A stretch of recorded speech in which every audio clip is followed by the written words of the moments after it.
I woke up the first morning in my new place thinking the worst thing I'd deal with that day would be a stubborn box that wouldn't fit through the doorway.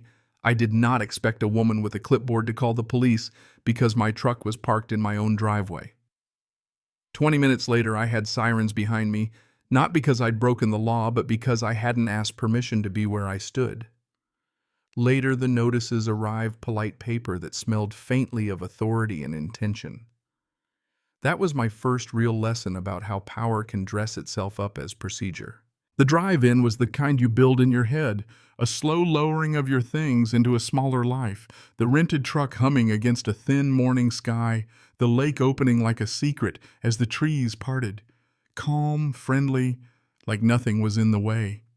I carried keys in my pocket like a quiet talisman, the metal clicking against my hip every time the truck shifted. We unloaded the boxes, cardboard scraping boots on gravel, a couch, landing with a soft final thud, and for a while it felt normal good, the kind of ordinary you'd been saving for. She didn't knock. She didn't introduce herself. She walked up the drive with a clipboard pressed to her chest, the kind of stride that implies habit, ownership, authority. "You can't park that there," she said before she was close enough to be polite. She asked for authorization, then started listing permit codes like a litany alignment, standards access windows, community coordination. It wasn't about the deck box in the back or the grip on the ramp. It was about establishing that the neighborhood ran on a different map than mine. I didn't argue. I didn't raise my voice. I answered calmly, "I own this property, we're just unloading." Her pen kept moving. A patrol car pulled in like a punctuation mark, officers stepping out polite and even-handed, their faces unreadable. I produced my deed from the truck, handed it across. Watched the paper pass between hands, the map folded into itself like a quiet proof. The officers left after a measured exchange. Karen stayed jaw-set, clipboard tighter than before. The first notice slipped under the door long after the smell of boxes had faded. Notices multiplied, each one. A different complaint, same handwriting of authority, an empty deck box, flagged as an unauthorized structure, a trimmed patch of shoreline labeled landscape nonconformity, a driveway alignment note citing visual standards I'd never been shown. None of them connected to the last. They arrived like a pattern, not an escalation, like someone tapping the same note until the whole room hummed along. I started to collect them, photographing the driveway, dating the envelopes, filing the pages in a manila folder next to the deed. Ritual became strategy. I dug into the records the way someone else might dig for a buried key. County plats, old surveys folded soft at the creases, stamped with dates and signatures from people whose job was to make land legible. Lot lines leapt off the paper with the kind of specificity you'd expect from legal description bearings feet, a phrase that stopped me cold, extends into the waterline, following original 1979 shoreline contour. The lake was not a backdrop. My ownership ran to the water. The survey matched the deed line for line, like a map and a memory finally meeting. That discovery was the turning point. Not dramatic, I didn't shout or march. I simply folded the documents, labeled the folder, and stepped outside to walk the slope toward the water.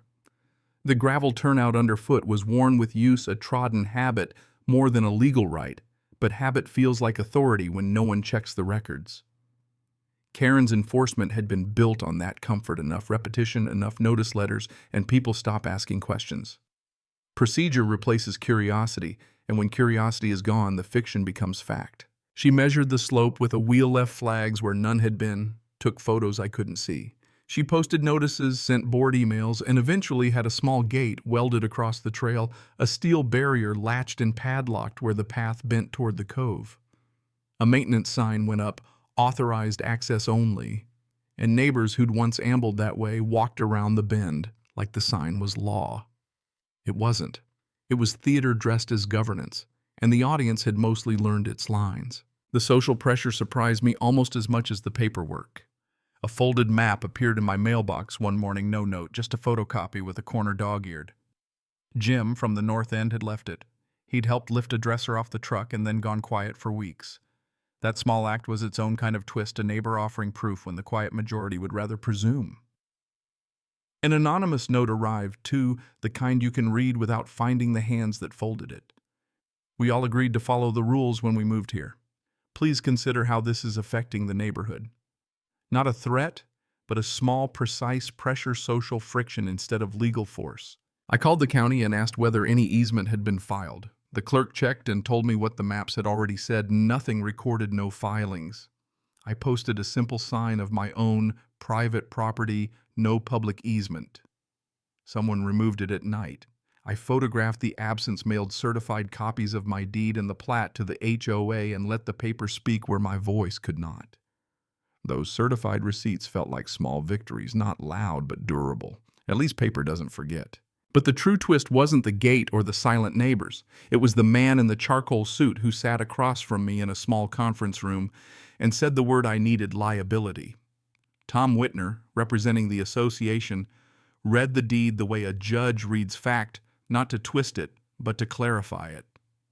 Lack of filing means the HOA doesn't have legal standing to regulate movement across that parcel without owner consent, he said, and the room, which had been leaning toward habit, finally wavered.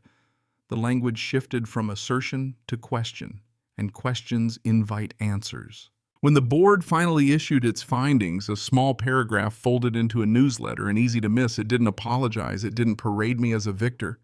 It simply confirmed in quiet, bureaucratic language that lakefront parcels without a recorded easement remained private, and that enforcement should respect those recorded boundaries.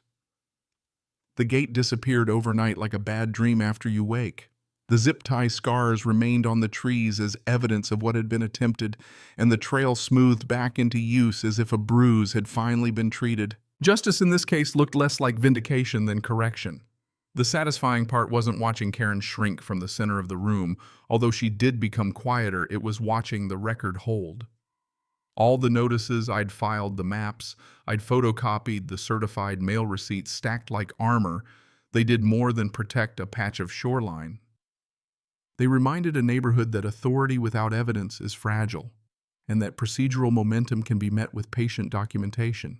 There are details I won't forget: the way the siren surprised the quiet bend of the road, the smell of glue and old paper in the county office, the small nod Jim gave me one afternoon when he slipped another old plat into my hand. There's also the loneliness, the slow social cooling when people choose comfort over curiosity. A note left in my mailbox asking me to consider how this affects neighbors felt less like concern and more like an invitation to withdraw. But there were counterweights too. A woman I never met waving once when I walked the shoreline, another neighbor leaving a folded map on my doorstep like a quiet ally. Small gestures that don't make front-page drama but matter in the long run. If there's a moral here, and I promise not to moralize, it's this: rules feel like power when they're recited from the pulpit of habit.